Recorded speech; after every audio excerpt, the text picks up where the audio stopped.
जहरा बेटी,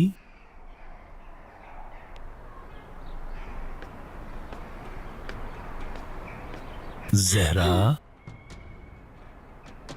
बेटी, बेटी काफी दिनों से परेशान लग रही हो। कुछ हुआ है क्या? नहीं, कुछ भी नहीं हुआ यूसुफ अंकल। जो कुछ यारीन ने किया है ना, बस उसे समझने की कोशिश कर रही थी। मैंने तुम्हें इससे पहले भी परेशान देखा था। उस दिन तुम किचन में बैठकर अकेली रो रही थी।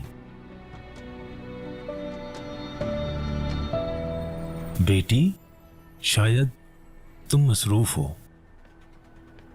यूसुफ अंकल, बोलो बेटी। क्या आपका थोड़ा वक्त मिल सकता है मुझे? इस उम्र में हम लोगों के पास वक्त ही वक्त है। बोलो, क्या बात है? मुझे कुछ पिछली बातें जाननी है। आप जानते हैं कि खिजर और दिलशा के बीच में क्या हुआ था? पहले तो कभी ऐसी कोई बात नहीं हुई, लेकिन आजकल। खिजर जब ट्रेनिंग पर गया तो दिलशा बहू बनकर गई, और नस्सू ने इसलिए खिजर को कुछ नहीं बताया कि कहीं वो पागलपन ना कर दे। और वैसे भी ट्रेनिंग पर ऐसी खबर नहीं देनी चाहिए।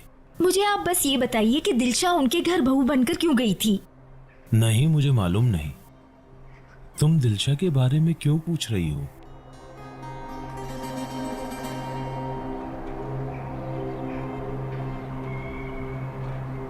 यूसुफ अंकल, मैं अब आपको कुछ बताने वाली हूँ, लेकिन आप मुझसे वादा करें कि ये बात हमारे दरमियान ही रहेगी। ठीक है, वादा।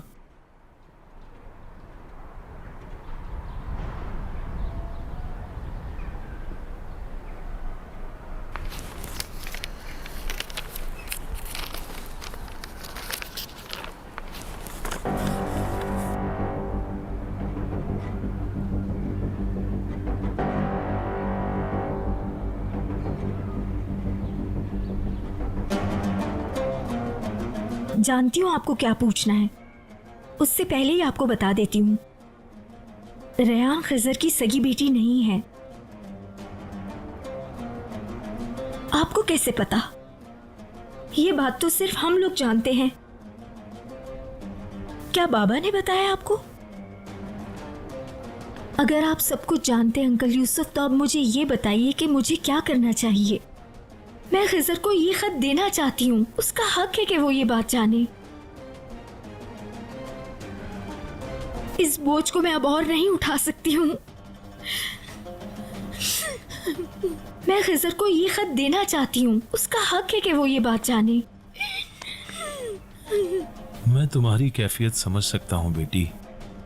एक तरफ खिजर है और एक तरफ बिना माँ बाप के पलने वाला बच्चा, और दूसरी तरफ रेयान है।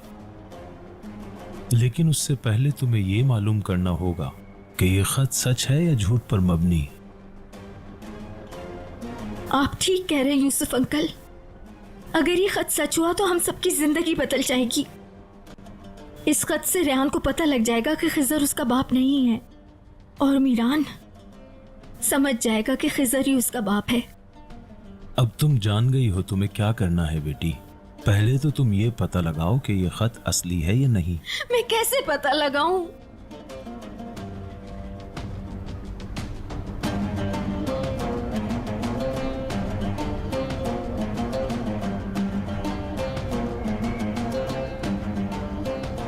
अगर मुझे दिलशा के हाथ की लिखी कोई चीज मिल जाए तो मैं पता लगा सकती हूँ।